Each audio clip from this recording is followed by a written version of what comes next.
construction and complete ongoing works for road projects as highlighted by His Excellency the President in his State of the Nation address.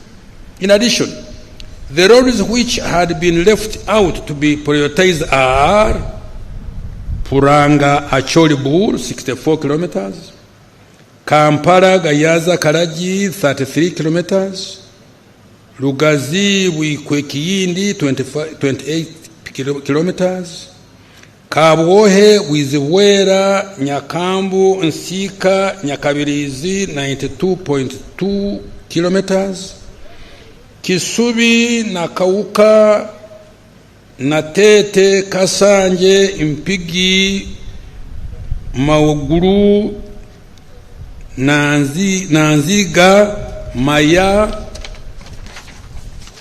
Buaya 71 kilometers, Busega Mpigi 10 kilometers, Najanankumbi Usabara 11 kilometers, Lusalira Nkonge Lumegere Sembabule 97 kilometers, Karugutu Ntoroko 50 kilometers, Kabale Lake Bunyonyi 15.1 kilometers, Kisoro Nkuringo Lubugiri Muko 70 kilometers, Laropi Moyo Afoji 39 kilometers, including a bridge at Laropi, Koboko Yumbe Moyo 105 kilometers, Namagumba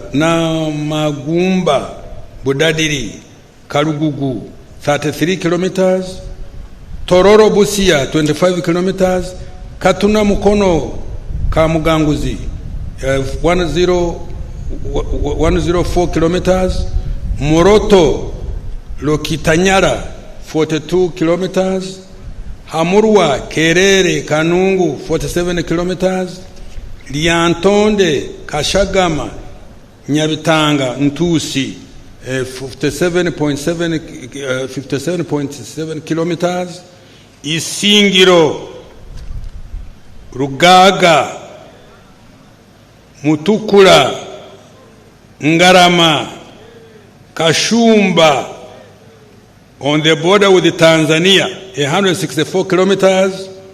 I hope my friends who are talking to me yesterday, I have satisfied you. Masindi Bridge and Karuma Bridge. Start construction and complete ongoing works for bridges as highlighted by His Excellency the President in his State of the Nation address. 3. Commence implementation of the Kampala-Jinja Express Highway through public-private partnership framework. And 4. Prioritize maintenance of the core national road transport network and DUCA. Railway transport, Madam Speaker, in November 2024, His Excellency the President launched construction of 272-kilometer standard gauge railway from Malaba to Kampala. The SGR is a strategic investment for our country. It will cut cargo transport costs by half from the current $120 per ton and reduce transit time from Mombasa to Kampala from 7 days to 1 day, turning Uganda into a land-linked country as opposed to being landlocked. These initial works, the initial works for construction of the standard gauge railway have started. Madam Speaker, government has completed the refurbishment and commissioning of the Mukono-Kampala meter gauge railway line. In addition, rehabilitation of the 375 kilometers of the Tororo to Gulu meter gauge railway will be completed by February 2026. Madam Speaker, next financial year, priority intervention will include completing the rehabilitation of Tororo-Gulu meter gauge railway line, refurbishment of the Mukono-Jinja meter gauge railway line, and construction of the standard gauge railway from Kampala to Malaba. Now, water transport. Madam Speaker, government has constructed and maintained a number of ferries providing essential services to connect isolated communities and facilitate access to markets. Government will continue to operate and maintain these ferries next financial year, in addition to continued development of Kasa Port, completing construction of 2 ferries for Bukungu, Kaberamaido, Kagwara, and the 2 ferries for Lake Bunyonyi. Air transport, Madam Speaker, since the revival of Uganda Airlines 5 years ago, by His Excellency the President, connectivity has improved within the continent, the Middle East, Asia, and the United Kingdom. The airline is now flying to 17 direct destinations, which has contributed to reduce travel time at more affordable costs. Madam Speaker, the competition brought about by the airline has forced other regional airlines to reduce the cost of their air tickets. For example, a return air ticket to Nairobi has stabilized at about $300 compared to $800 in 2019. Madam Speaker, the airline is supporting trade and tourism in addition to business air travel. The national airline is now the largest operator and has 24% market share of all air travel out of Entebbe Airport, up from 4% in 2019. Its revenue has increased to shillings 319 billion in financial 23-24 from 28 billion only in 1920. Madam Speaker, with the increased capitalization and acquisition of additional aircrafts, the airline will increase efficiency and the travelers to and from Uganda will enjoy direct and cheaper travel to more international destinations. Madam Speaker, the upgrade, rehabilitation and expansion of Entebbe International Airport is nearly complete. The expanded airport has a new cargo facility and a new passenger terminal, among others. This is going to further improve the passenger experience and the trade and tourism. Madam Speaker, next financial year 2025-26, priority intervention will include 1. Additional capitalization of Uganda Airlines to acquire more aircrafts, to open up more routes for passenger and cargo transportation, handling capacity. 2. Operationalization of Kabalega International Airport. 3. Rehabilitation and upgrade of the existing strategic airports and aerodromes. Madam Speaker, I have provided 6.92 trillion next financial year 25-26 for integrated transport and infrastructure service, including roads, bridges, railways, water transport, and air transport. Now I turn to energy development. Madam Speaker, several milestones have been registered in the development of our energy infrastructure. These include: installed electricity generation capacity has now reached 2,051.6 megawatts. 2. The electricity transmission line network expanded by 874.8 kilometers to 5,140 kilometers. 3. Access to electricity has increased to 6% from 57% in financial 23-24 after connecting over 197,000 new customers. Following Uganda Electricity Distribution Company Limited takeover of distribution electricity, the cost of power has reduced by 14%, saving consumers shillings 250 billion annually.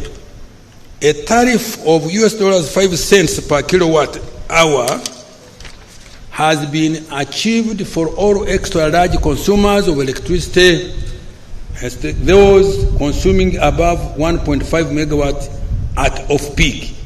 Madam Speaker, I have provided 1.4 trillion next financial year 25-26 to undertake the following priority interventions. 1. Additional investment in UDCL to ensure affordable, efficient, and reliable distribution of electricity to consumers. 2.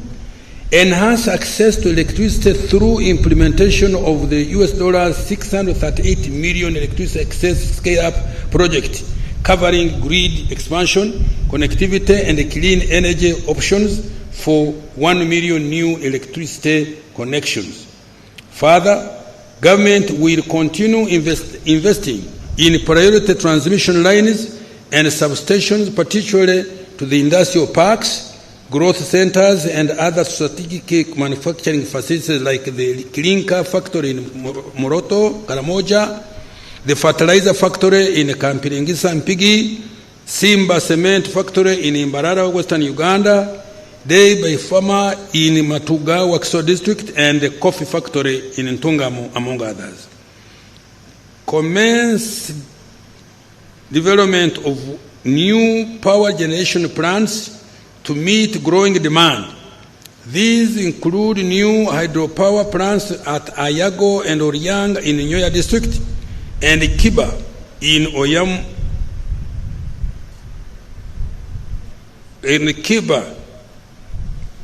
Oyama district, the development of the nuclear power in Wiyene district, and the rehabilitation of Kira Naruwari power plant. Industrial development and manufacturing. Madam Speaker, with regard to industrial development and manufacturing, the following achievements have been registered. Government has operationalized 8 industrial parks, which include Namamve, Luzira, Bweyogerere, Mbale, Soroti, Kasese, Mbarara, and Jinja industrial parks. We have also supported the development of 3 private-owned industrial parks, which are Riorishen in Kapeka in Nakaseke district, MMP in Wikwe district, and Tiantang in Mukono. To date, a total of 628 companies, industries, have been allotted land within the various industrial parks, 47% of which are in manufacturing. Out of all the companies allocated land, 307 are fully operational, 105 are undertaking construction, and 122 have commenced preparatory activities. The parks have attracted a total capital investment of $4.5 billion and created 181,403 jobs. Madam Speaker, several industrial parks have become centers of innovation, hosting firms that have introduced new technologies and products, such as a single HIV-P, Quality Chemicals Limited, GIS Transformers, Orion Electricals, Plastic to Fabric Recycling, Fay Long Investment Limited, locally manufactured electric vehicles, Kira Motors, the first powder-free surgical gloves, East African medical vitals, and import substitution products like fridges, transformers, toiletries, textiles, ceramics, television, and blankets. Government has supported industrialization by investing in strategic manufacturing facilities through Uganda Development Corporation with a total investment of 1.2 trillion. Madam Speaker, next financial year, I have provided 308.9 billion to further support infrastructure development in industrial parks, including roads, waste management, drainage, utilities, and shillings 187 billion for capitalization of UDC. Security, good governance and the rule of law. Madam Speaker, security, good governance, and the rule of law are the foundation for socio-economic transformation. Everybody knows that. During this financial year, the following achievements were registered.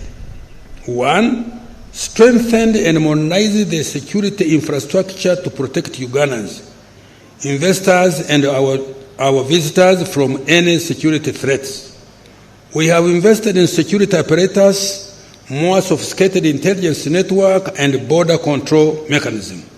2, provided adequate funds to security institutions, including the military, police, prison, and intelligence agencies, for operations and improving capacity and welfare of men and women in uniform.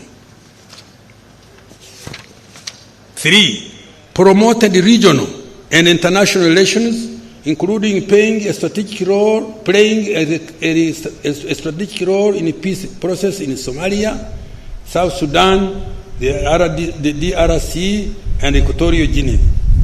Registered a 4.1% decrease in the volume of crime from 274 cases reported in 2023 to 218,715 cases in 2024, and a subsequent decline in crime rate from 516 to 476 per 1,000 persons.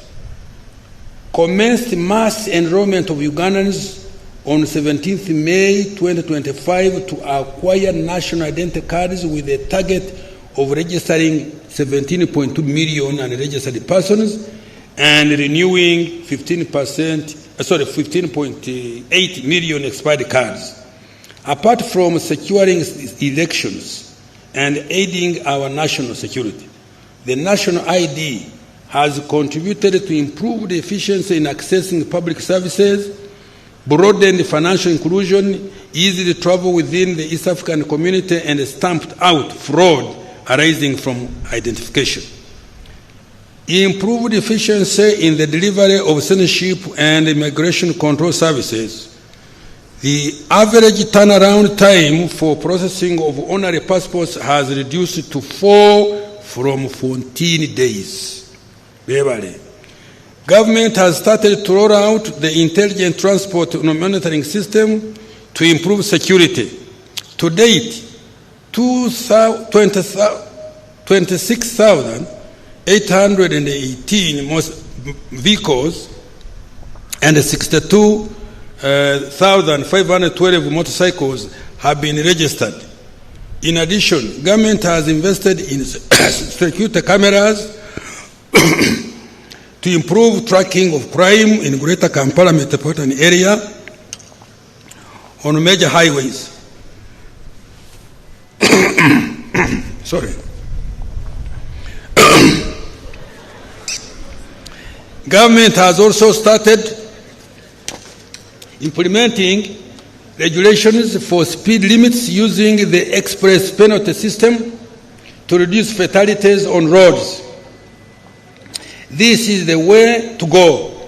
If there is any problem with the rates, they will be reviewed and the penalty will stay to save the lives of Ugandans. Uganda prisons is transforming from a consumptive to a productive force. This has contributed to food security and reduced the budget required to look after inmates. In addition, the prison service contributed to growth of local textile industry through increased production of cotton. This financial year, the service produced 1,733 metric tons of maize seed, 485 kilograms of cotton to the local textile industries, and 12,290 metric tons of grain to contribute to prisoners' feeding requirements. Government was effectively represented in courts, tribunals, and commissions. Out of 393 cases concluded, government won 285, which is 72.5%, and saved shillings 548 billion that would have otherwise been paid as costs. Government implemented the NRA manifesto commitment on cattle compensation in the Acholi, Rango, and Teso sub-regions. Since financial year 2021-22, a total of shillings 142.9 billion has been paid to 592 claimants. I have provided shillings 80 billion next financial year to pay the remaining claimants. In addition, I have provided 15 billion for ex gratia Akasimo to the Ruero war victims. Madam Speaker, next financial year, I have provided shillings 9.9 trillion for 1. Consolidating Uganda's security through continued modernization and professionalization of the security agencies. 2. Improving the welfare of the security forces. 3. Undertaking general elections in 2026, which are just around the corner. Increasing access to justice, law and order services. And 5. Strengthening immigration and border security. Madam Speaker, government is stepping up the fight against corruption. We are automating all government processes to reduce human interaction and ensure traceability. Investing in more performance and forensic audits and enforcing accountability. I think I should read this paragraph. Let me read it. Madam Speaker, government is stepping up the fight against corruption. We are automating all government processes to reduce human interaction and ensure traceability, investing in more performance and forensic audits, and enforcing accountability. Administration of justice. Madam Speaker, the following achievements were registered. The judiciary has significantly scaled up alternative dispute resolution mechanisms like mediation, plea bargaining, and small claims procedures, reducing justice costs and speeding up dispute resolution. For example, in 2024, a total of 3,391 cases were resolved through mediation. In addition, plea bargaining achieved a success rate of 87%. Completed the Supreme Court, Court of Appeal, Rukungiri High Court, and Budaka and the Patongo Magistrates Courts. 5 new high courts, court circuits in Wakiso, Entebbe, Kumi, Rugazi, Patongo, and 10 magistrates courts were operationalized, bringing the total to 268 courts countrywide. Construction is ongoing of regional appeal courts in Gulu and Mbarara, Soroti and Tororo high courts, and Karenga magistrate court. This will further reduce travel distances for justice. 3. There is increased use of technology in delivery of justice. The electronic court case management system is now operational in 20 courts, boosting filing rates by 20.6%. Additionally, 20 courts have video conferencing systems enabling online case handling, which has improved efficiency. Madam Speaker, I have provided 602.7 billion shillings next financial year under the Administration of Justice program for strengthening alternative dispute resolution, increased use of technology in justice delivery, building more courts to improve access to justice, and increasing the civil jurisdiction of magistrates' courts. Legislation and oversight. Madam Speaker, the legislature has registered several achievements during financial 24-25. Parliament held 73 sittings and passed 35 bills, concluded 3 petitions, passed 45 resolutions, adopted 53 reports. Most importantly, the turnaround time for enactment of legislation has reduced significantly. I commend you, Right Honorable Speaker, for this tremendous achievement. Madam Speaker, I have provided a total of 1.03 trillion next financial year for legislative processes, public engagements, and outreach, providing parliamentary oversight of democracy and governance, and ensuring accountability for public funds and implementation of public programs. Management of natural disaster. Madam Speaker, to protect Ugandans from disaster, this financial year, government invested 200.3 billion in early warning systems, mitigation interventions, and the provision of relief items to affected households and communities in the disaster-prone areas. Madam Speaker, next financial year, I have provided shillings to 20.7 billion plus a contingency fund of 169 billion to support disaster management. I have also provided 12.4 billion for improving meteorological services and early warning systems to improve efficiency and accuracy of weather forecasting for agriculture, air travel, and climate change tracking. Elimination of domestic areas. Madam Speaker, government has put in place a strategy to eliminate domestic areas in 3 financial years, starting financial year 25-26. Payment of domestic areas will prioritize suppliers of goods and services, contractors, and compensations for land and to war claimants. Madam Speaker, I have increased the allocation for domestic areas to shillings 1.4 trillion from 200 billion provided this financial year. To prevent accumulation of new areas, starting next financial year, my ministry shall implement the following measures, and they are not easy measures. 1, enforcement of the commitment control system. 2, sanctioning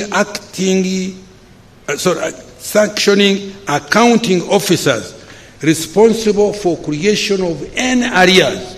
3, providing and ring-fencing adequate counterpart funding for multi-year projects. I am about to close. Financing the budget for the financial year.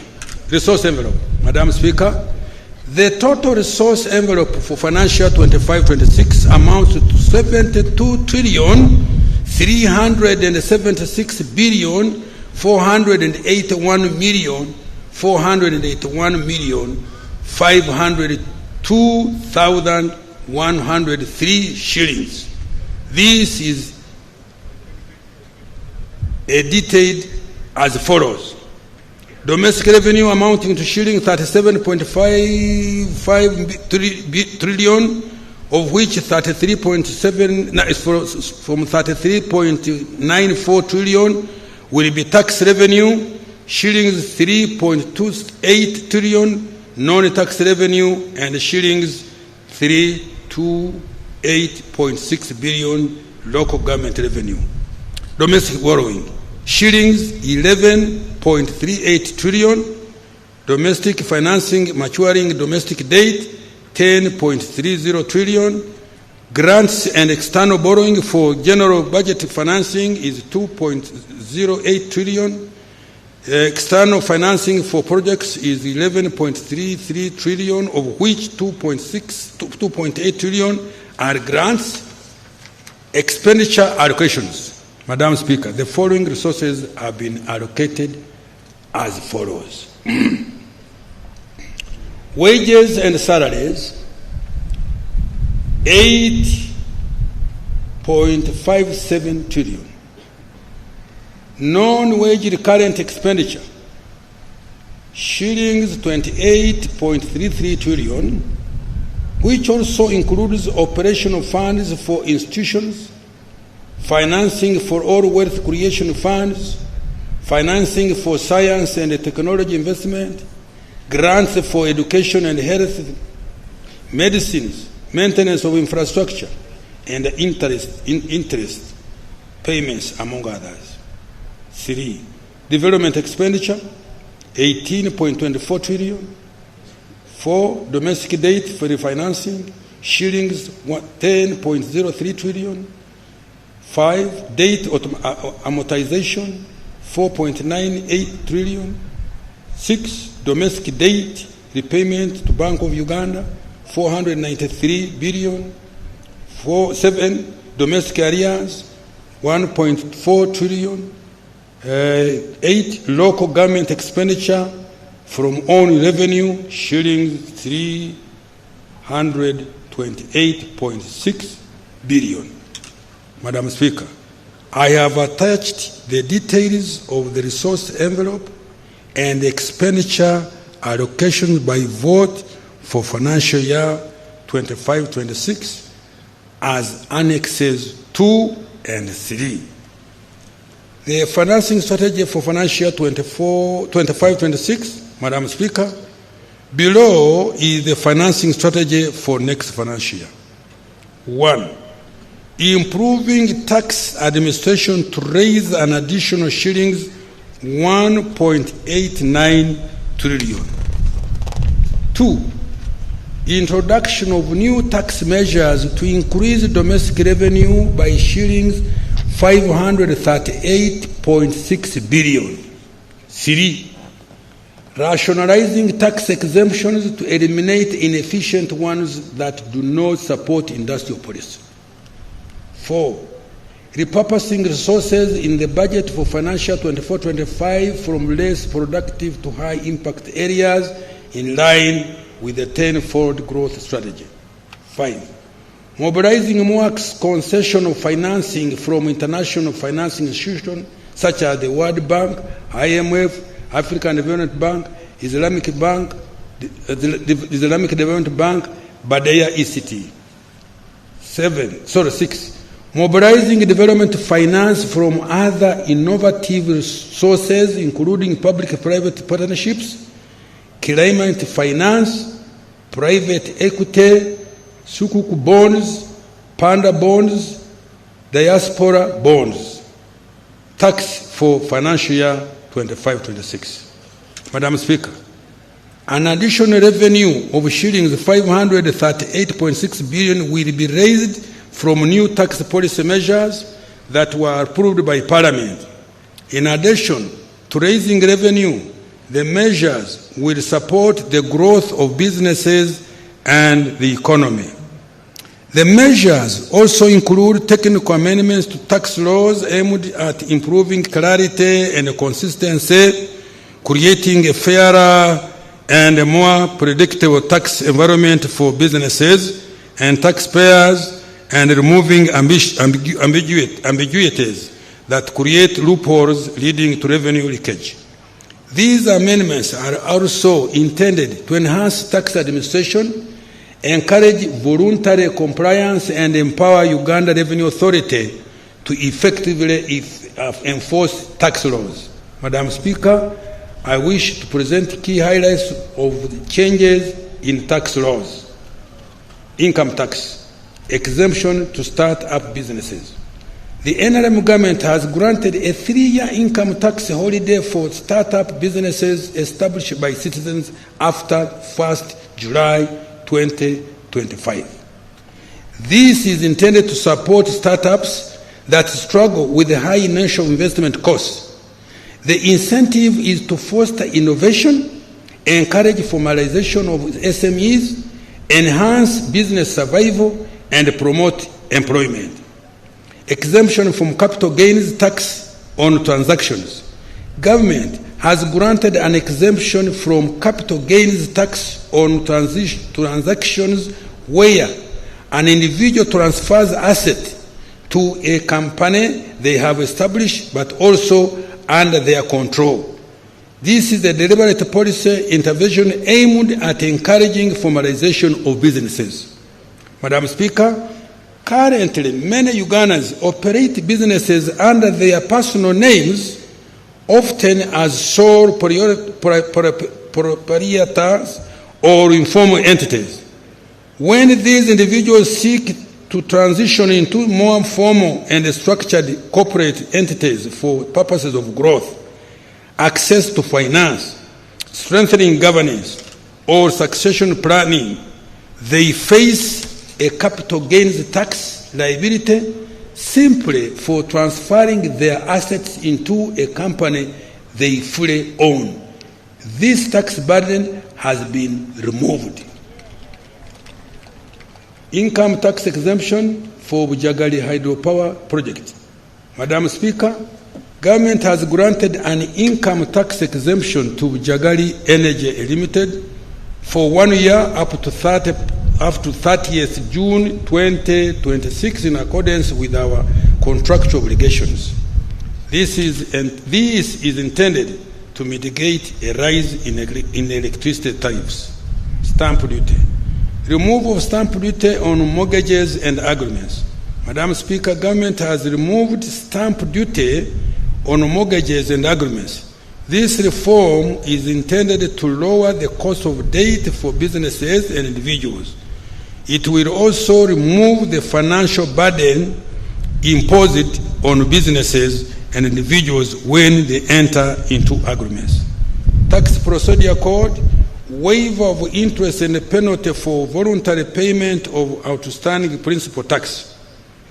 Government has extended the waiver period of any interest and penalties outstanding as at 30th June 24, provided that the taxpayer pays the principal tax by 30th June 2026. This waiver is intended to provide relief to businesses and individuals to enable them to settle outstanding tax liabilities and resume normal operations. Value-added tax, reform of the penalty regime for non-compliance with IFRIS. Madam Speaker, we have implemented the electronic fiscal receipting and invoicing system, IFRIS, to improve tax compliance and reduce tax evasion. However, concerns have been raised regarding the high penalties of shillings 6 million per invoice, regardless of the value of the transaction, which disproportionately burden the taxpayers. To address this issue, the penalty structure has been amended so that the penalty for non-compliance will instead be twice the tax owed by the taxpayer. I urge taxpayers to embrace the IFRIS system as it helps the taxpayer to reduce lengthy and burdensome transactions with URA staff, audits, and penalties. It also promotes transparency and creates an even playing field. Excise duty. Madam Speaker, we have increased the taxes on cigarettes to discourage consumption, but also generate additional revenue. Excise duty on soft cap cigarettes has been increased to shillings 65,000 per 1,000 sticks from 55,000, and hinge lead cigarettes to shillings 90,000 per 1,000 sticks from 80,000. For those outside East African community, excise duty on soft cap cigarettes has been increased to shillings 150,000 per 1,000 sticks from shillings 75,000 and hinge lead cigarettes for 200,000 per 1,000 sticks from shillings 100,000.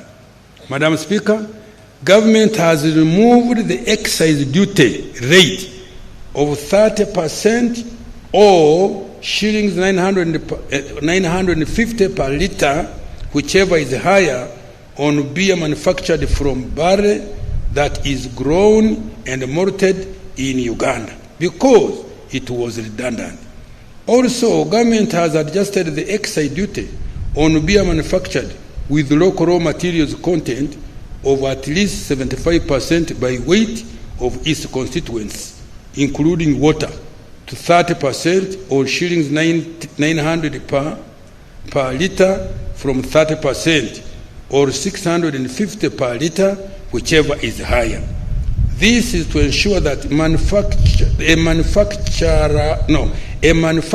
pays the same amount of tax whether using a specific rate or an ad valorem rate. Taxes on external trade. Introduction of an import declaration fee on imported items. Madam Speaker, I have imposed a small fee of 1% of the customs value on taxable items under the common external tariff. This measure seeks to align Uganda's tax policy with those of other East African community partner states where similar fees have been imposed. For instance, Kenya applies a 2% CIF charge. Establishment of an export levy on wheat bran, cotton cake, and maize bran. Madam Speaker, government has imposed an export levy of US dollars 10 per metric ton of wheat bran, cotton cake, or maize bran to encourage local value addition, particularly in the production of animal feeds.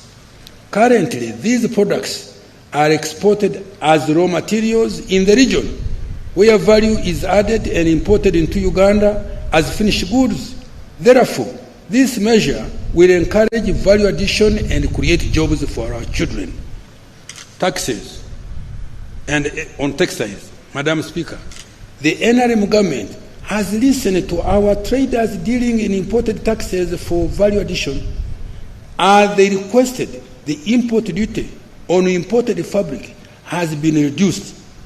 Effective 1st July 2025, the duty will be $2 per kilogram or 35%, whichever is higher, down from $3 per kilogram or 35%, whichever is higher. In addition, the import duty on garments has been reduced to $2.5 per kilogram or 35%, whichever is higher, from $3.5 per kilogram or 35%, whichever is higher. Public debt. Madam Speaker, the stock of public debt is projected at $31.5 billion, equivalent to shillings 116 trillion by the end of June 2025. Of this, external debt accounts for $15.49 billion, equivalent to shillings 56.3 trillion, and domestic debt $16 billion, equivalent to 59.77 trillion. As a ratio of GDP, our public debt is estimated at 51.26%, which is consistent with the Charter of Fiscal Responsibility. Madam Speaker, Uganda's debt is sustainable and is projected to remain so in the medium to the long term. The debt has financed investments that support private sector growth by providing requisite infrastructure.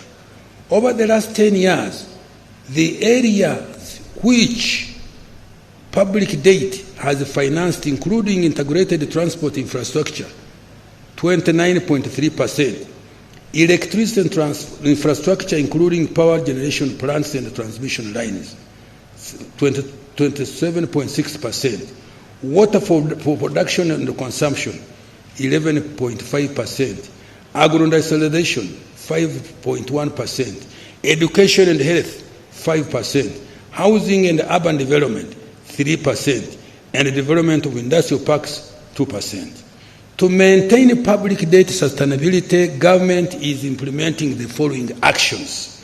1, domestic revenue mobilization to increase revenue collection and reduce borrowing.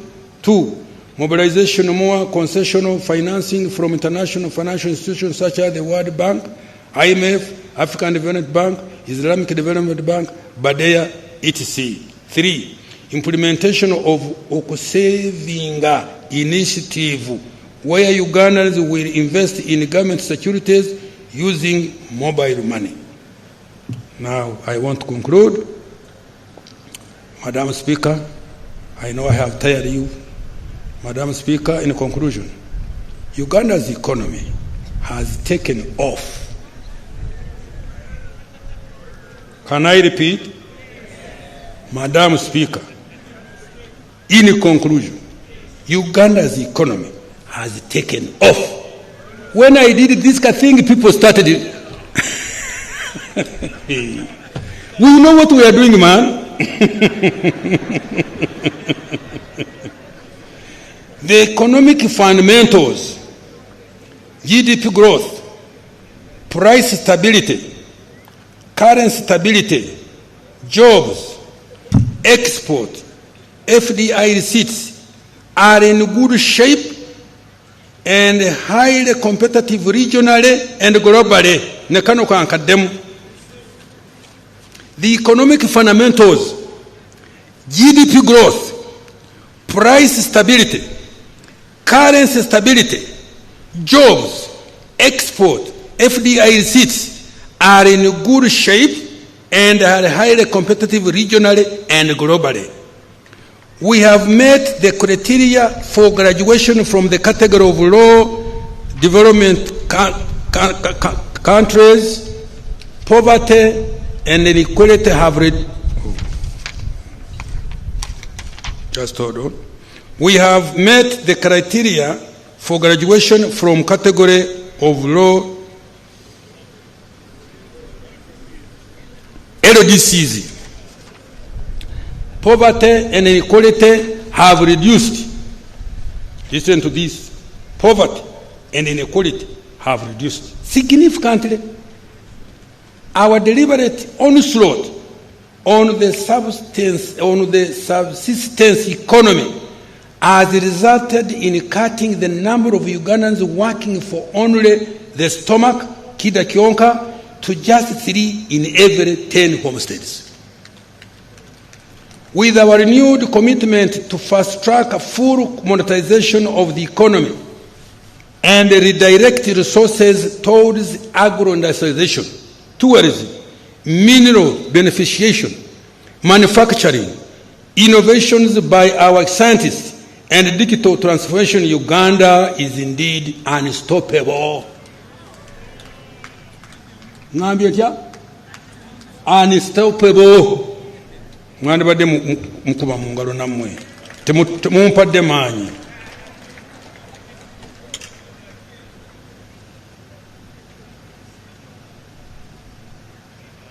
This budget, therefore, is for all Ugandans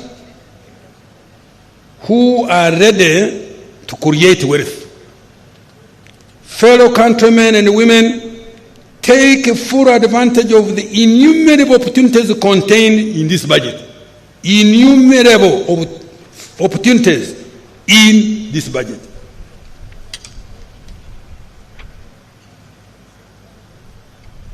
To those still in subsistence economy, the PDM and other wealth creation funds have been availed to support you to join the money economy in any of the 4 sectors: commercial agriculture, industry, services, or ICT. To the private sector, the 10-fold growth strategy presents many opportunities. demand for household services and consumables is going to increase exponentially in the next 15 years on account of rising household incomes. The increase in GDP represents larger demand for intermediate goods and services among businesses. With a larger economy, government revenue will increase, and so will the size of government contracts to the private sector. To the investors and our partners in development, this budget guarantees peace, security, easy taxes, and a tolerable administration of justice. In Uganda, we protect private property, enforce contracts, and pay our debts. To the youth, this budget offers opportunities to acquire more skills, access finance, innovate and develop new and better products. The budget also contains huge investments in sports, particularly to upgrade the facilities in preparation for CHAN and AFCON 27. To those in the creative industry, the NRM government has fulfilled its promise to provide you with a revolving fund, acquire a home for you, and enact a copyright law to protect your intellectual property. This is just the beginning of what we intend to do to open doors for you to escape unemployment and manipulation by self-interested individuals and groups. Take full advantage of the opportunities to make money and live a productive life. Take full advantage of the opportunities to make money and live a productive life. To the women and mothers of our nation, the budget has provided funds to improve your health, to ensure that your children are born in safe hands, are immunized, sleep under mosquito net, drink clean water, safe water, and are educated in nearby school for free. The budget has also allocated billions of support to your businesses. However, small to graduate. Let me repeat this. The increase in GDP represents a larger demand for intermediate goods and services among businesses. With a larger economy, government revenue will increase. Money is coming, and so with the size of government contracts to private sector. To the investor and our partners in development, this budget guarantees peace and security, easy taxes, and a tolerable administration of justice. In Uganda, we protect private property, enforce contracts, and repay our debts. To the youth, this budget offers opportunities to acquire more skills, access finance, innovate and develop new and better products. The budget also contains huge investments in sports, particularly to upgrade the facilities in preparation for CHAN and AFCON 27. To those in the creative industry, the NRM government has fulfilled its promise to provide you with a revolving fund, acquire a home for you, and enact a corporate law to protect your intellectual property. This is just the beginning of what we intend to do to open doors for you to escape unemployment and manipulation by self-interested individuals and groups. Take full advantage of the opportunities to make money and live a productive life. Make money. To the women and mothers of this nation, the budget has provided funds to improve your health, to ensure that your children are born in safe hands, are immunized, sleep under a mosquito net, drink clean water, safe water, and are educated in a nearby school for free. The budget has also allocated billions to support your businesses, however small, to graduate into sustainable businesses. To the elderly, persons with disability, and other vulnerable persons, wherever you are in this country, the budget offers several social safety nets, not only to shield you from poverty, but also to ensure that you can be productive and begin to live a decent life. To our cultural leaders, this budget has fulfilled His Excellency the President's promise of enhancing government support for your operations. For the religious leaders, the budget has provided funding to support functions of Interreligious Council. I now appeal to you to support mobilization of people for wealth creation and implementation of government programs. To the gallant men and women in uniform who are serving in UPDF, in the Uganda Police, in the Uganda prisons, and the intelligence services, this budget contains money to improve your welfare and capabilities. Continue to serve your country and keep it as safe as you have always done. Happy belated Heroes Day. I have adequately provided resources to ensure elections go on successfully by ensuring peace, security, law and order, and availability of all required equipment and documents. As we go about the electoral process, I implore all political actors to observe peaceful engagement and avoid distracting wealth creators.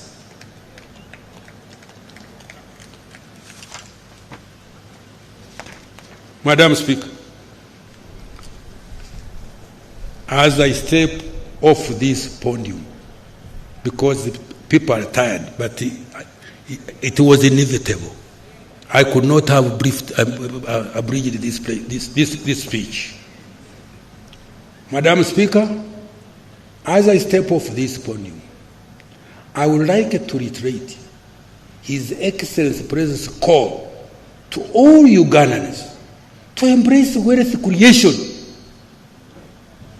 We have a wonderful country.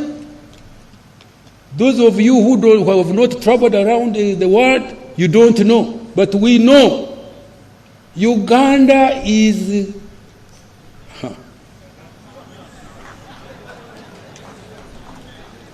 God, when He was creating Uganda, I don't know what our ancestors had done. I think they did very good things. We have got good weather. You think I could have put on a suit here in some other places? We have rainfall, although we are making a problem by cutting trees. You can grow any type of food here.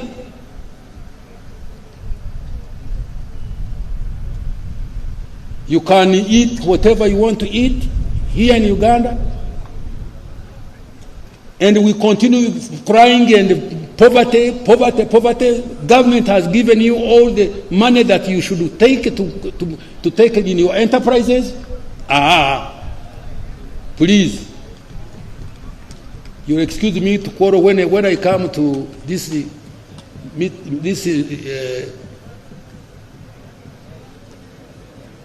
when I talk wanting to emphasize of the beauty of this country, I become emotional. Will you excuse me? No wars, systems are around. If somebody has done something wrong to you, the courts The chief is here. Hey. And we want to live to 100 years. Have you heard? Me, I'm aiming with my president 100 years. Have you heard? I am 82 now. You can see.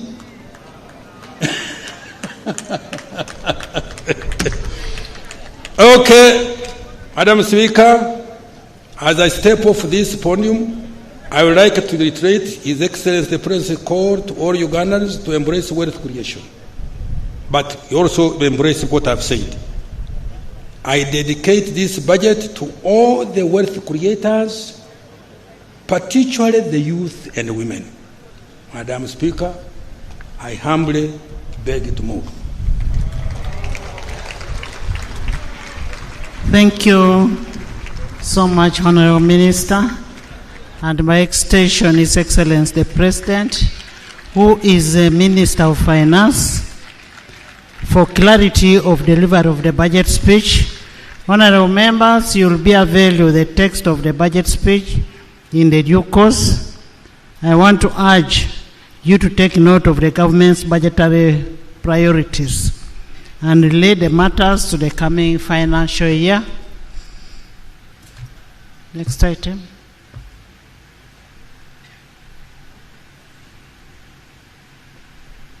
Next item. Remarks by His Excellency the President of the Republic of Uganda. Honorable members and distinguished guests, I now take the opportunity to invite His Excellency the President to make his remarks to crown the budget speech. And remember, our rules of procedure state that when the President is making a speech, it must be heard in silence. Your Excellency, you're most welcome, and kindly talk to the members of Parliament and by extension, the nation. Her Excellency the Vice President, the Right Honorable Speaker of Parliament, all the other leaders, honorable members of Parliament, ladies and gentlemen. The long speech of the Minister, I would want just to emphasize for you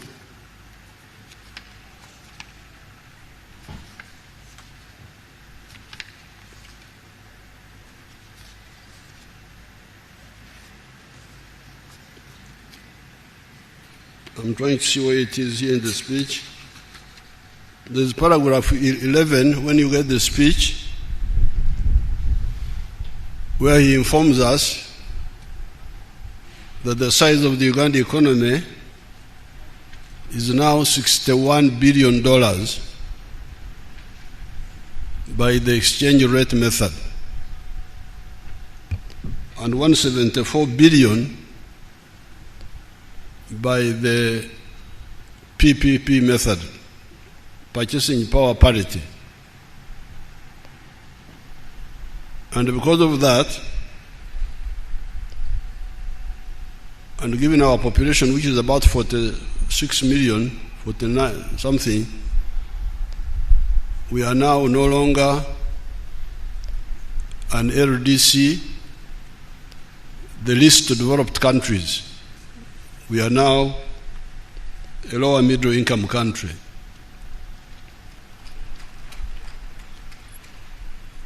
In 1986, the size of the GDP was $3.9 billion. So you can see the economy has grown more than 20 times from that time. So I thought you should mark that, because in a long speech like this, you may not notice the big picture. Then finally on the speech, there's a way he summarized. I'm trying to see the page.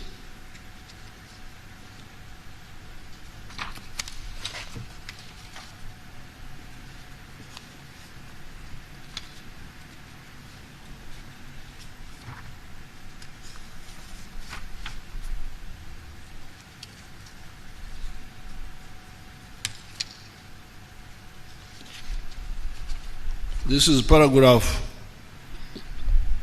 140 in his speech, where he said, he told you of the economic fundamentals.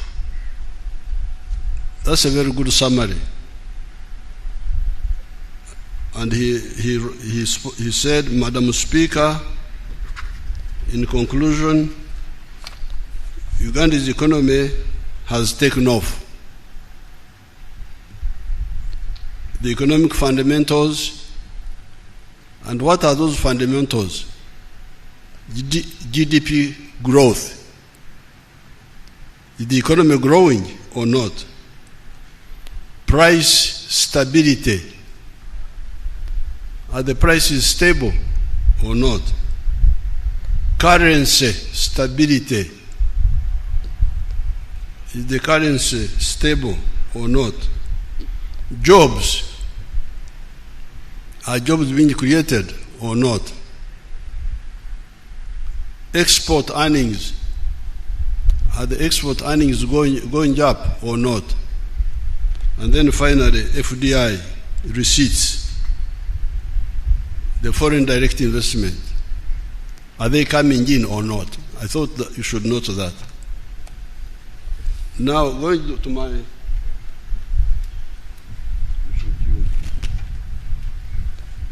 to my own speech,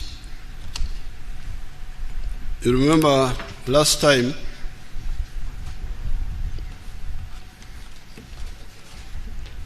I promised that I would address two issues. During the State of the Nation address, I told you that today, as part of the budget speech, I would address two issues. And these are the East African Federation and corruption. I will do exactly that. However, I will dissect the corruption into two. First of all, corruption for getting money through crooked ways as one type of corruption, and political corruption through the use of money to get political support, not based on principles or policies. Politics is about principles and policies. That's what you should be telling the public to choose from.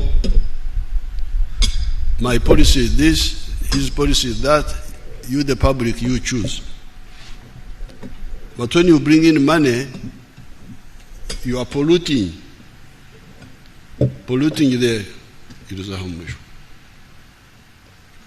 Chiriza.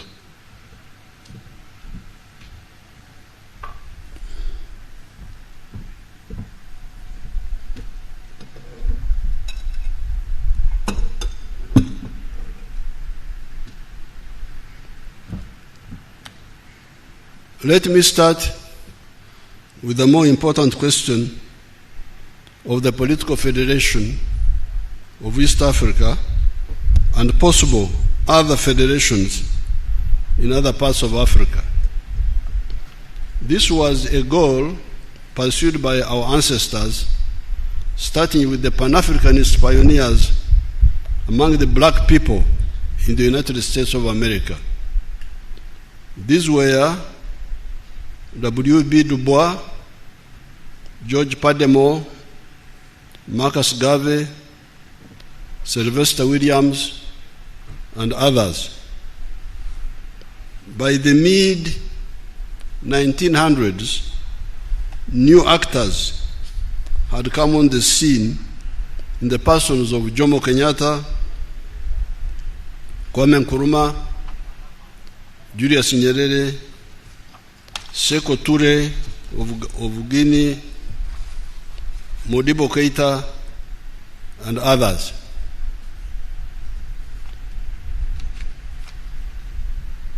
But if you go back, you will find that by 1900, the whole of Africa had shamefully been colonized because our egocentric and incompetent kings had failed to defend us, and instead we are busy fighting fratricide wars among us.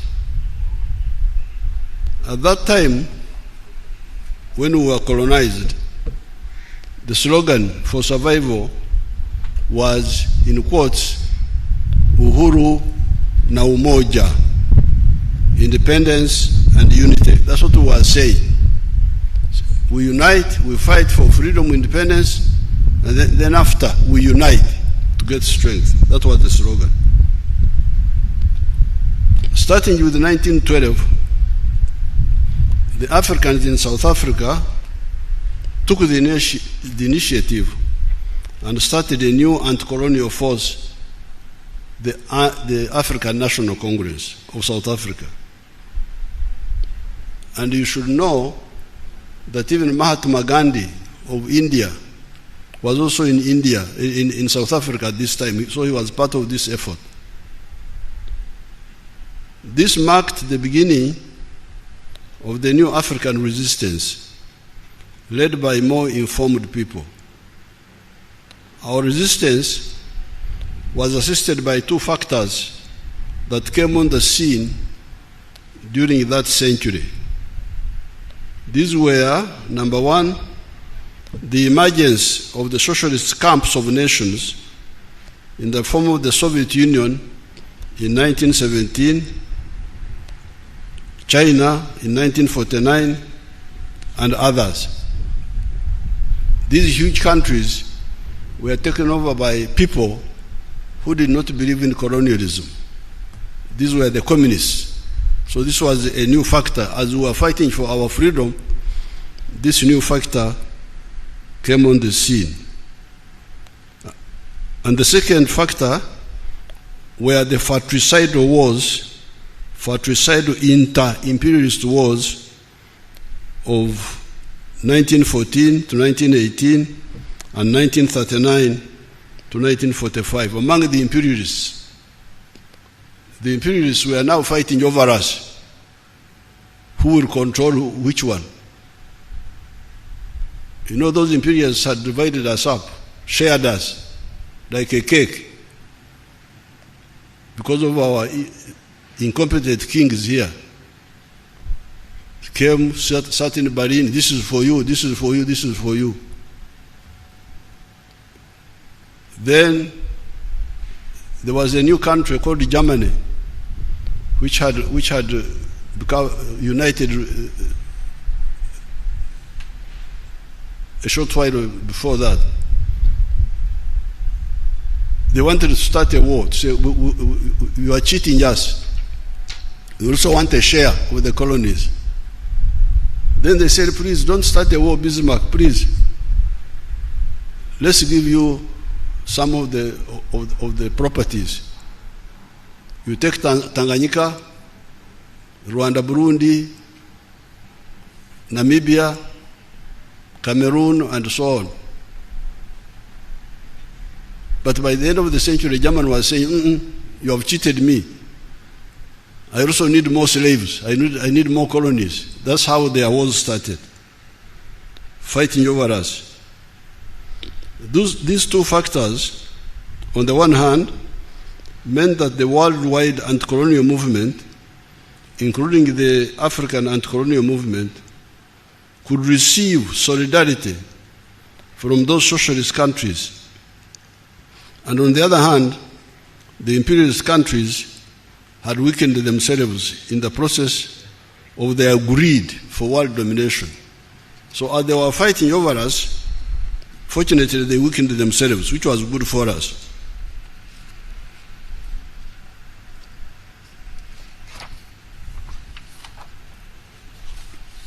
The worldwide anti-colonial movement, on account of these three factors, the three factors are our resistance, number one, number two, the emergence of the socialist countries which were supporting us, and number three, the mutual weakening of the imperialists among themselves.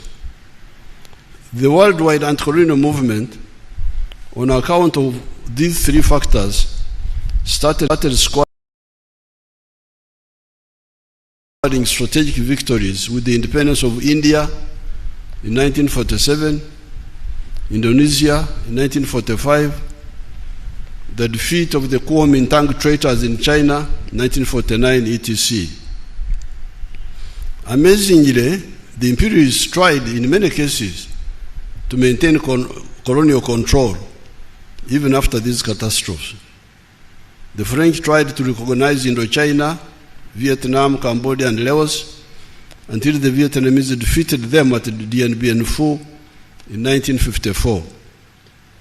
The French were defeated in Algeria. The British faced the Mau Mau armed resistance in Kenya and mass resistance throughout the whole of Africa.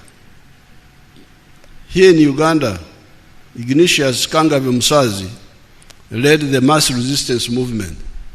I don't hear you, the political actors who are always on the radio, I don't hear you talking about I.K. Musazi, talking about nothing most of the time. Musazi played a very big role in our struggle. On account of this resistance, but this is also the weakness of the NRM Secretariat. They should do more sensitization. On account of these resistance efforts, by 1963, 36 African countries had achieved independence, uhuru, so we had achieved uhuru. It is these countries that founded the Organization of African Unity at Addis Ababa. There was, however, another almost 20 African countries that were still under colonial rule. The African Summit gave an ultimatum to the imperialists to give independence to the whole of Africa peacefully, or they would be ejected by force. People don't know this history. They just run around, but if you don't know this, you can make a lot of mistakes. So the OAU meeting in 1963 gave an ultimatum to the imperialists, said, get out of the whole of Africa peacefully, or we shall throw you out by force. The imperialists thought it was a mere hot air. They never paid heed. However, the Africans were serious and able to defeat the imperialists by force. Indeed, by 1974, Samora Machel had defeated the Portuguese army of 70,000 in Mozambique. Amílcar Cabral and his colleagues had defeated the Portuguese army in Guinea-Bissau. Agostinho Neto had defeated the Portuguese army in Angola. By 1980, Robert Mugabe and Zanla, their army, had defeated Ian Smith in Zimbabwe. 1990, Namibia got independence, and in 1994, the African majority defeated the white racists in South Africa. 5 centuries of Africa's shame of the slave trade and colonialism should have ended then.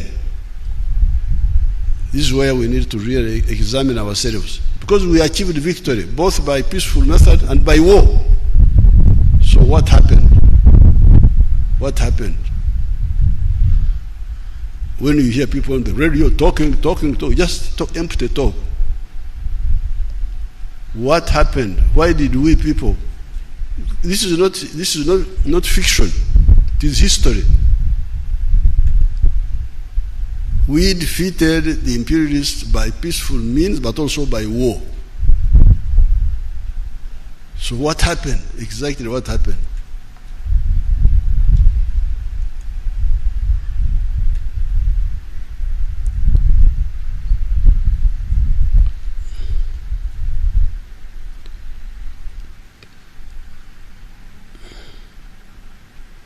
Five centuries of Africa's shame of the slave trade and colonialism should have ended then. we had achieved independence, uhuru in the whole of Africa. The question was, where was umoja? Because you remember the slogan was uhuru na umoja. Now by 1994, the whole of Africa had achieved uhuru. So what happened to the umoja? In the meantime, the question was, where was umoja, unity? In the meantime, we who were participants in much of this time had to diagnose the problem. In that process, we established the 3 historical missions and the 4 ideological principles. To establish the missions and the principles, we would start with a question. Question number 1 was, do the Africans need, deserve, and are they entitled to prosperity like other peoples in the world, or are they not so entitled? That's the question we would ask. Are the Africans entitled, and do they deserve prosperity like all the other people in the world? If the answer is yes, the next question would be, where does prosperity come from? Can prosperity sustainably come from begging? Because you remember the issue of aid. Can you get prosperity through aid? Our answer was no.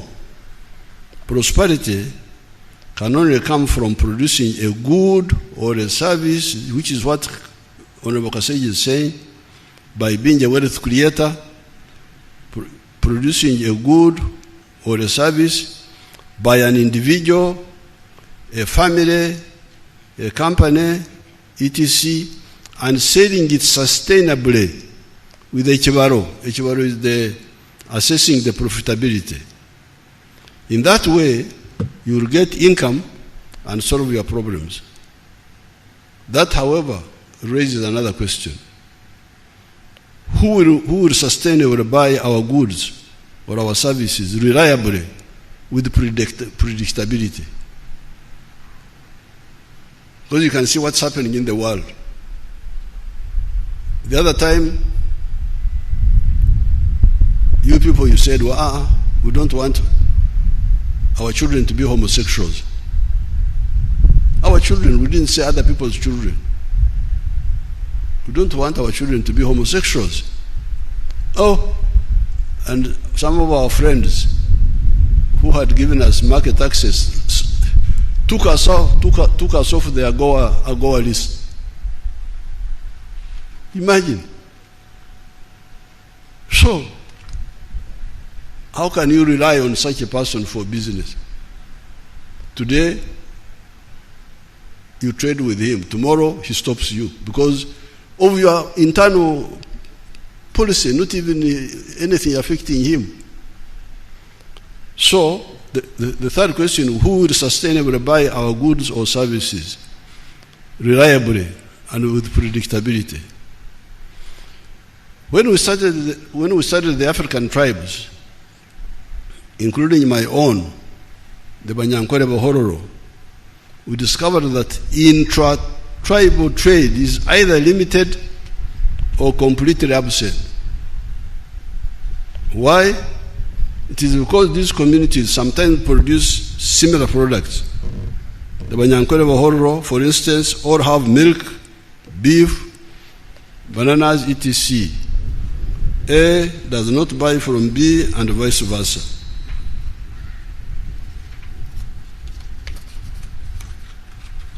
Therefore, identity, being one tribe, does not necessarily solve the problem of prosperity.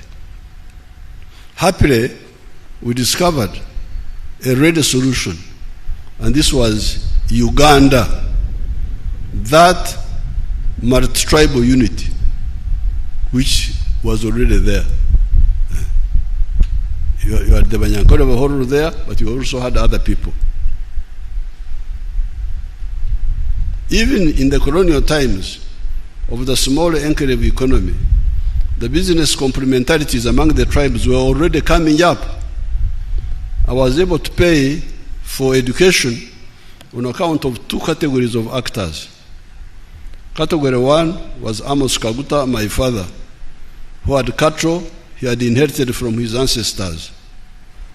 Hence, those cattle were Enshugi, the cattle of Jaja, inherited from ancestors. You could therefore sell some of them and pay my school fees. The problem, however, was that there was neither a single Munyankole Mhororo cattle trader at that time, nor was there a developed beef market in the area of Ntungamo. You know where Ntungamo is? You know where Ntungamo is, you people? You may not find it on the Uganda map. You may not find it. So Ntungamo, we had neither traders of cattle, nor did we have a meat market at that time. That is how the second category of rescuers came in. The people who rescued me to go to school. These were two Baganda, one of them called Warusimbi Mpanga, and another one called Bukenya. Bukenya, the Banyankole were calling him Bukenya, but the Baganda would call him Bukenya. Now that Bukenya has a grandson who is a big fellow now in the government. I think he's in the Equal Opportunities Commission. If that Munyankole Muganda is here, he can come and they see how Banyankole Baganda look like. Banyankole is the Baganda. If that boy here, if he's here, let him come and they see him here.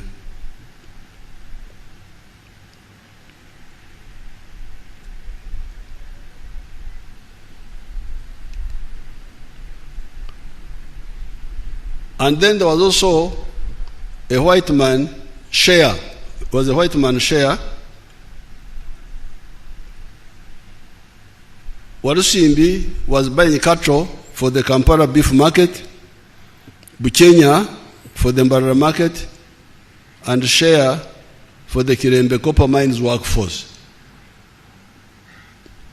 So it was these three people who supported my education. Warusimbi would buy the cows to bring them to Kampala. Bukenya would take them to the small Mbarara market.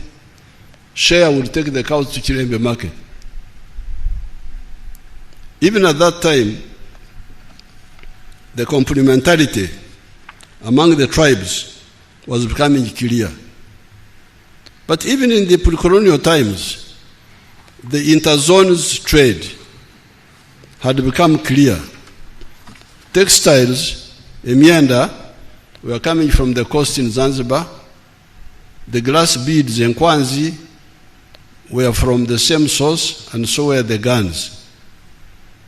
Ivory, Emino, however, was coming from the interior of the African continent, and so were the salt, the backcloth, the hose, etc.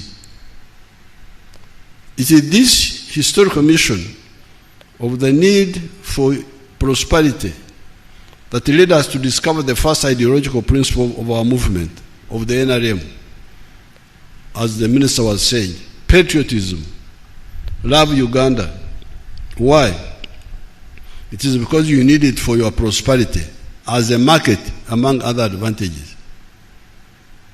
However, learning from the history of other countries, and also seeing what is happening in Uganda once it settled down and started recovery, we discovered that the internal market is not enough. As we speak today, Uganda has got surplus of milk, maize, bananas, beef, sugar, cement, steel products of certain types, etc., as the minister was telling you here. Where do we sell all these? This is when the NRM asked the Ugandans the following questions. Number one, have you heard of East Africa? Because you are stuck with your products. Have you heard of East Africa? Because you are busy with the tribes. Some people are telling you, we, as Banyankore, we, as Baganda, we, as Acholi, some of those pharaohs are busy telling you about the tribes. Ifanga abasoga bene, we as this one. But why don't we solve if those are enough? Why do we have a problem of surplus milk, surplus sugar, surplus this? And this is where the NRM said, have you heard of East Africa? Have you heard of Africa? Why don't you check whether they can buy what we produce and also buy what they produce? Indeed, as I speak now, East Africa and Africa are already buying parts of our surpluses. Otherwise, these sectors of the economy would have collapsed by now. That is how the NRM identified the second ideological principle of Pan-Africanism. Pan-Africanism. Love Africa. Why? It is because we need it for our prosperity. This realization of the need for bigger markets was not only clear to the NRM. Others before us had realized this. Germany was not one country until 1871. Germanic-speaking people were divided into 39 kingdoms of Prussia, Saxony, Bavaria, etc. However, there was a strong business group in Prussia known as Junkers. It is written Junkers, but they pronounce it Junkers, that saw the importance of a united German market. Working with Bismarck, they pushed the Pan-Germanism agenda, the unity of the Germans. France, by 1789, had been a united kingdom for a long time. There were, however, internal taxes between the provinces of France known as gabelle. Those provinces were fiefdoms of the princes of those areas. The rising French middle class, the bourgeoisie, could not accept this. Indeed, the removal of these internal taxes were part of the grievances of the French Revolution. On these two ideological principles of patriotism and Pan-Africanism, we added socio-economic transformation and democracy. This was all to achieve historical mission number one, prosperity for the African people through market integration. We are glad by 1980, the African leaders had started seeing the importance of market integration as part of the Lagos Plan of Action. When the NRM took power, we worked with the Wazee, Mzee Mwinyi, Mzee Mkapa, and Mzee Moi to revive the East African community that was relaunched on the 30th of November, 1999. The East African community has now expanded to incorporate Rwanda, Burundi, South Sudan, DRC, and Somalia. In addition, we have got COMESA and the CFTA, the Continental Free Trade Area. We need to remove all the trade barriers and develop infrastructure to facilitate this trade. However, we also need to ensure that countries that are beginning to come up are assisted. We don't want a common market where some countries benefit, others lose. No, it's very dangerous. The countries which are coming up must be assisted so that they also trade equitably. We should never allow trade imbalances among member states to persist. This market integration will address the historical mission of prosperity. However, we had also identified the second historical mission as that of strategic security. How can Africa ensure that never again would its people be threatened by anybody having gone through the 5 centuries of the slave trade, colonialism, and neocolonialism? Economic integration, if it is fully implemented, will address the issue of prosperity. However, during the Second World War, the developed countries of Holland, Belgium, Denmark, France, Norway, etc. became victims of German aggression. They are being developed notwithstanding. It was the Soviet Union and later the USA and UK that defeated the hegemonic Hitler. Even we, the Africans, 500,000 of Africans took part in that war, as did 2.5 million Indians who took part in that war to save those countries, France and Holland and all that. The highly developed Israel, in terms of technology, would find it difficult to survive in that zone without the cover of the United States of America. Some actors in the world talk of achieving superiority in the 4 dimensions: land forces, air forces, at sea, the navy, and in space. Where does this leave Africa? Are we again to exist or not exist with the permission of others? Are we only to thrive with the permission of others? Coming to multidimensional strategic security, only 4 countries have been to the moon. These are USA, Russia, China, and India recently. Can Uganda manage a serious space program even when it becomes a first world country?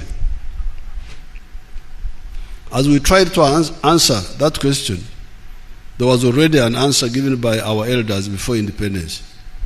This was Uhuru na Umoja, freedom and unity. The present weaknesses in Africa are partly due to the mistake of arrivism, where the leaders prefer to remain big fishes in small ponds. It was only Mwalimu Nyerere of Tanganyika and Mzee Karume of Zanzibar that consummated the economic and political integration of the 2 countries to create Tanzania that has been a great success. Recently, the Union of Tanzania celebrated 60 years. We congratulate our brothers and sisters of Tanzania. Mbakwere kumungaro. Economic and political integration where possible are the correct answer to the question of prosperity and strategic security. It handles the 2 missions. In 1963, we were about to achieve the political federation of East Africa. There is a picture which I will give to some of the you can see it there. that picture. I have that picture. I will give it to a few people after my speech. But that was 1963, Uganda, August. They were saying federation this year, Federation of East Africa this year. That's what they were saying. Thank you. You can see the declaration, that declaration by our leaders. However, along the way, some of them developed cold feet. That is why Mwalimu Nyerere and Mzee Karume must be hailed as some of the most devoted Africans that have ever lived. You can be sure that if that federation had taken off, so many of the problems that afflicted us could have been avoided. Certainly, Amin would never have taken power in Uganda. If that federation were there, Idi Amin would never have taken power in Uganda here. Maybe the problems of Rwanda and Burundi could have been handled differently. The problems of South Sudan and Somalia could possibly have been handled differently, as would have been the problems of Congo. Why do I say this? Uganda, Kenya, and Tanzania, under one political authority, would have been so strong that their voice in these matters would have been decisive. I remember, for instance, our leaders then took a stand on the issue of Congo in 1965. Soon, however, the states started taking divergent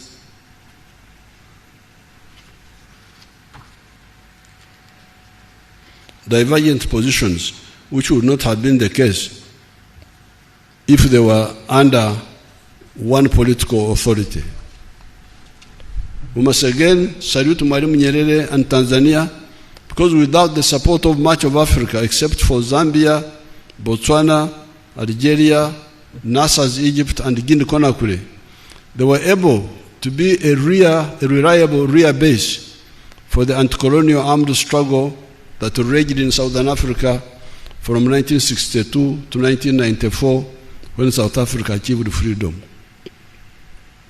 It is a pity that after victory, we only got Uhuru, independence, and not Umoja, unity, especially political integration. The third historical mission we identified was the Undugu, brotherhood of the 1.5 billion African people. These people belong to only 4 linguistic groups: the Niger-Congo, the Bantus and the Kwa, the Nilo-Saharan, the Nilotics, the Cushitic, and the